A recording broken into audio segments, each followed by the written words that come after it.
তো ফাইনালি দর্শক বন্ধুরা আমি আইছি আজকে মানে ব্রহ্মপুত্র আড্ডায় আহেরা মানে খুবই মজা পেলাম। তো মজা হওয়ার পরে মানে বন্ধু-বান্ধব নিয়ে আমি মানে যে আড্ডায় মানে ভিতরে প্রবেশ করলাম। ভিতরে প্রবেশ করে মানে পাশের চেয়ারে বসলাম। বইসে মানে ভাবলাম যে কি খাবো না খাবো বন্ধু-বান্ধব নিয়ে আইছি। তো খুবই লজ্জাজনক কথা। তো তারপরে মানে পেপারে ডাইনিং এ বইসে মানে পেপার দেখলাম। পেপারে মানে সম্পূর্ণ আইটেম আছে।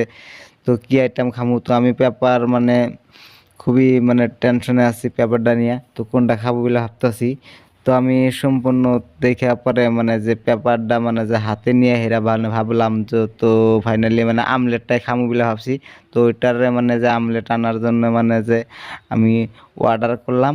তো ওইটারে আমলেট দিয়ে গেল তো আমি নিমু অল্প ডাইলা মানে খামু আর বন্ধু-বান্ধব পুরা মানে সেলফি নিতেছে খুবই মজা মানে আনন্দ পাইতেছে খাওয়ার জন্য।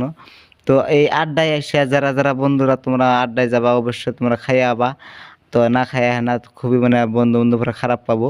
তো আমিও মানে বন্ধু-বান্ধব নিয়ে খাইতেছি তোমরাও খাবা। তো আর এই ভিডিওটা ভালো লাগলে অবশ্যই তোমরা শেয়ার কমেন্ট করে মানে সব বন্ধুরা দেখার জন্য সুযোগ করে দিও। আর তোমরা সব বন্ধুরা মানে একবার করে মানে তোমরা এই পার্কিং এ যাবা। তো খুবই ভালো লাগবে।